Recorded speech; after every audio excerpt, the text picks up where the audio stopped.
ನಮಸ್ತೆ. ಇಂದು ನಾವು ಅಖಂಡ ದೀಪದ ಹಿಂದೆ ಅಡಗಿರುವ ರಹಸ್ಯವೇನು, ಮಹತ್ವವೇನು ಎಂಬುದರ ಬಗ್ಗೆ ಈಗ ನಾವು ವಿಷಯವನ್ನು ತಿಳಿದುಕೊಳ್ಳೋಣ. ಯಾವಾಗ ಹಚ್ಚಬೇಕು, ಯಾವ ಎಣ್ಣೆಯನ್ನು ಬಳಸಬೇಕು ಎನ್ನುವ ಸಂಪೂರ್ಣ ಮಾಹಿತಿಯನ್ನು ಈ ಅಖಂಡ ದೀಪ ಹಚ್ಚುವ ಮುಂಚೆ ತಿಳಿದುಕೊಂಡರೆ ಬಹಳ ಒಳ್ಳೆಯದು. ನಮ್ಮ ಭಾರತೀಯ ಸಂಸ್ಕೃತಿಯಲ್ಲಿ ದೀಪಕ್ಕೆ ಅತ್ಯಂತ ವಿಶೇಷವಾದ ಸ್ಥಾನವಿದೆ. ತಮಸೋಮ ಜ್ಯೋತಿರ್ಗಮಯ ಎಂದು ನಮ್ಮ ಶಾಸ್ತ್ರಗಳು ಹೇಳುತ್ತವೆ. ಅಂದರೆ ಕತ್ತಲೆಯಿಂದ ಬೆಳಕಿನ ಕಡೆಗೆ ನಮ್ಮನ್ನು ನಡೆಸು ದೇವರೇ ಎಂಬ ಪ್ರಾರ್ಥನೆ. ಆ ಬೆಳಕಿನ ಪ್ರತೀಕವೇ ದೀಪ. ಇಂದು ನಾವು ಅಖಂಡ ದೀಪದ ಮಹತ್ವ, ಅದರ ವಿಶೇಷತೆ, ಯಾವಾಗ ಅಖಂಡ ದೀಪವನ್ನು ಹಚ್ಚಬೇಕು, ಯಾವ ಎಣ್ಣೆ ಅಥವಾ ತುಪ್ಪ ಬಳಸಬೇಕು ಹಾಗೂ ಅದರ ಬಗ್ಗೆ ಇರುವ ಕೆಲವು ಸಂಪ್ರದಾಯಗಳನ್ನು ಕುರಿತು ತಿಳಿದುಕೊಳ್ಳೋಣ ಬನ್ನಿ. ಅಖಂಡ ದೀಪ ಎಂದರೆ ಒಂದು ಬಾರಿ ಹಚ್ಚಿದ ನಂತರ ನಿರಂತರವಾಗಿ ಉರಿಯುವಂತೆ ನೋಡಿಕೊಳ್ಳುವ ದೀಪ. ಇದನ್ನು ನವರಾತ್ರಿ, ಕಾರ್ತಿಕ ಮಾಸ, ವಿಶೇಷ ವ್ರತಗಳು ಇರುವಾಗ, ದೇವಾಲಯಗಳ ಉತ್ಸವಗಳು ಹಾಗೂ ಕೆಲವು ಕುಟುಂಬದ ಪೂಜೆಗಳಲ್ಲಿ ಹಚ್ಚುವ ಪದ್ಧತಿ ಇದೆ.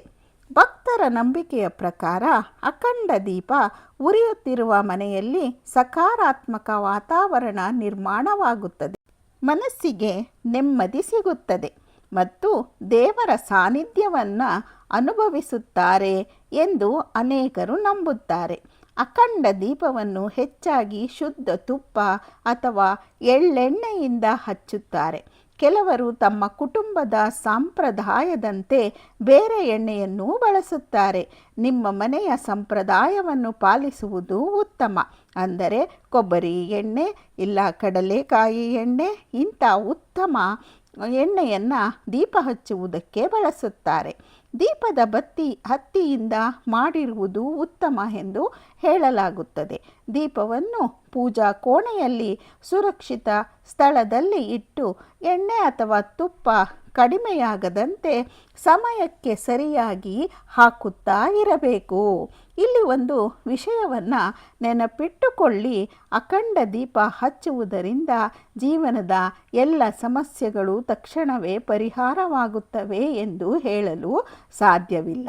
ಆದರೆ ಭಕ್ತಿ, ಶ್ರದ್ಧೆ ಮತ್ತು ಸಕಾರಾತ್ಮಕ ಮನೋಭಾವದಿಂದ ಮಾಡುವ ಪೂಜೆ ಮನಸ್ಸಿಗೆ ಧೈರ್ಯ, ನೆಮ್ಮದಿ ಮತ್ತು ಆತ್ಮವಿಶ್ವಾಸವನ್ನು ಹೆಚ್ಚಿಗೆ ಮಾಡುತ್ತದೆ ಎಂಬುದು ಅನೇಕರ ಅನುಭವದ ಮಾತಾಗಿದೆ.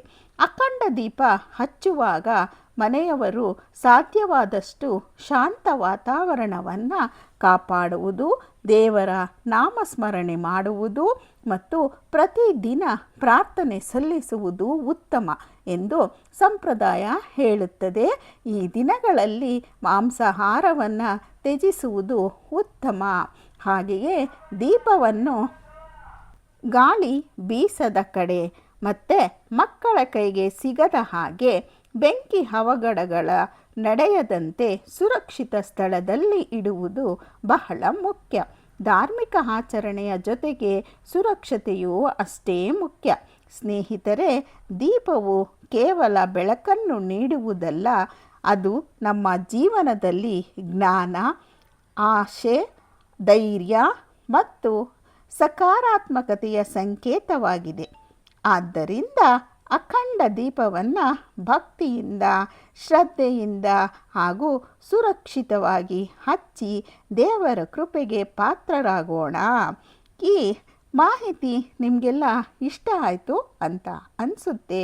ನೀವು ಸಹ ಈ ಅಖಂಡ ದೀಪವನ್ನು ಒಮ್ಮೆ ನಿಮ್ಮ ಮನೆಯಲ್ಲಿ ಹಚ್ಚಿ ನಿರಂತರವಾಗಿ, ಇದು 5 ದಿನ, 11 ದಿನ, 21 ದಿನ ಇಲ್ಲ 48 ದಿನ ಒಂದು ಮಂಡಲವಾಗಿ ಹಚ್ಚಿದರೆ ನಿಮ್ಮ ಮನೆಯಲ್ಲಿ ಶಾಂತಿ, ನಕಾರಾತ್ಮಕತೆ ತೊಲಗಿ ಸಕಾರಾತ್ಮಕತೆಯ ಕಡೆಗೆ ನಿಮ್ಮ ಮನೆ ಬೆಳಗುತ್ತದೆ ಮತ್ತು ನಿಮ್ಮ ಮಕ್ಕಳ ಆಯಸ್ಸು, ಆರೋಗ್ಯ, ಐಶ್ವರ್ಯ ವೃದ್ಧಿಯಾಗುತ್ತದೆ.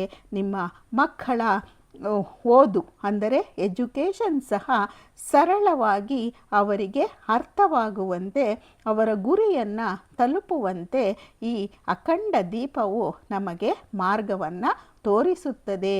ಅಂದರೆ ಸದ್ಮಾರ್ಗವಾಗಿ ನಾವು ಎಲ್ಲ ಭಾಗ್ಯಗಳನ್ನು ಪಡೆಯಬಹುದು. ಏಕೆಂದರೆ ನಮಗೆ ಗೊತ್ತು, ದೀಪದ ಬೆಳಕು ನಮಗೆ ಅಜ್ಞಾನದಿಂದ ಜ್ಞಾನದ ಕಡೆಗೆ ಅಂದರೆ ಕತ್ತಲೆಯಿಂದ ಬೆಳಕಿನ ಕಡೆಗೆ ನಡೆಸುವ ಒಂದು ಸಾಧನ. ಅಸತೋಮ ಸದ್ಗಮಯ ಅಂದರೆ ಕತ್ತಲೆಯಿಂದ ಬೆಳಕಿನೆಡೆಗೆ ನಮ್ಮನ್ನು ನಡೆದುಕೊಂಡು ಹೋಗುವಂತೆ ಮಾರ್ಗವನ್ನು ಅಂದರೆ ಅತ್ಯುತ್ತಮ ಮಾರ್ಗವನ್ನು ತಿಳಿಸುವ ಸಾಧನ ಇದಾಗಿದೆ.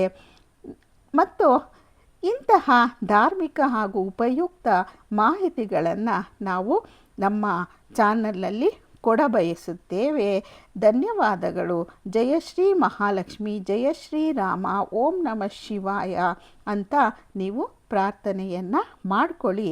ರಾಮ ತುಂಬನೇ ಸೂಕ್ಷ್ಮ ಸ್ವಭಾವದವನು.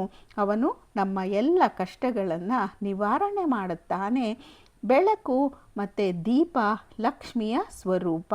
ಮತ್ತೊಂದು ವಿಶೇಷವಾದ ವಿಷಯ ಅಂದರೆ ಈ ಅಖಂಡ ದೀಪವನ್ನು ಬೆಳಗೋದಕ್ಕೆ ನೀವು ಮಣ್ಣಿನ ಹಣತೆಯನ್ನು ಉಪಯೋಗ ಮಾಡಬಹುದು. ಇಲ್ಲ ಅಂದರೆ ಇಲ್ಲಿ ನಾನು ಇಟ್ಟಿದ್ದೀನಲ್ವ, ಅದೇ ರೀತಿ ಕಾಮಾಕ್ಷಿ ದೀಪದಿಂದ ನೀವು ಅಖಂಡ ದೀಪವನ್ನು ಬೆಳಗಿಸಿದರೆ ಅದು ಅಖಂಡವಾಗಿ ಉರಿಯುತ್ತದೆ. ಅಂದರೆ ಆರದೆ ಉರಿಯುತ್ತದೆ ಮತ್ತು ನಮ್ಮ ಇಷ್ಟಾರ್ಥ ಸಿದ್ಧಿಯನ್ನು ಅದು ಕೊಡುತ್ತದೆ.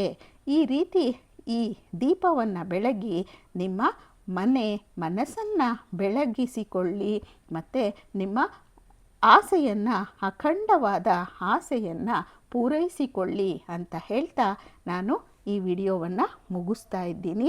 ಈ ವಿಡಿಯೋ ನಿಮಗೆಲ್ಲ ಇಷ್ಟ ಆಯಿತು ಅನಿಸುತ್ತೆ. ಇಷ್ಟ ಆಗಿದ್ದರೆ ಒಂದು ಲೈಕ್ ಮಾಡಿ, ಕಮೆಂಟ್ ಮಾಡಿ, ನಮ್ಮ ಚಾನಲನ್ನು ಸಬ್ಸ್ಕ್ರೈಬ್ ಮಾಡೋದನ್ನು ಮರಿಬೇಡಿ. ನಿಮ್ಮ ಕುಟುಂಬದವರಿಗೆ ಮತ್ತು ನಿಮ್ಮ ಸ್ನೇಹಿತರಿಗೆ ಈ ವಿಡಿಯೋವನ್ನು ಶೇರ್ ಮಾಡಿ. ಇಂತಹ ಉಪಯುಕ್ತ ಮಾಹಿತಿಯನ್ನು ತಿಳ್ಕೊಳ್ಳೋದಕ್ಕೋಸ್ಕರ ನಮ್ಮ ಚಾನಲನ್ನು ಸಬ್ಸ್ಕ್ರೈಬ್ ಮಾಡಿ ನಮ್ಮನ್ನು ಪ್ರೋತ್ಸಾಹಿಸಿ ಇಂತಹ ಉತ್ತಮವಾದ ಮಾಹಿತಿಯನ್ನು ಕೊಡುವಂತೆ ನಮಗೆ ನೀವು ಸಬ್ಸ್ಕ್ರೈಬ್ ಮಾಡಿ ಪ್ರೋತ್ಸಾಹವನ್ನು ಮಾಡಿ. ಹೇಗೆ ಪ್ರೋತ್ಸಾಹ ಮಾಡ್ತಾ ಇದ್ದೀರೋ ಹಾಗೆ ನನ್ನ ಚಾನಲ್ಗೆ ಪ್ರೋತ್ಸಾಹವನ್ನು ಮಾಡಿ. ಲೋಕ ಸಮಸ್ತ ಸುಖಿನೋ ಭವಂತು.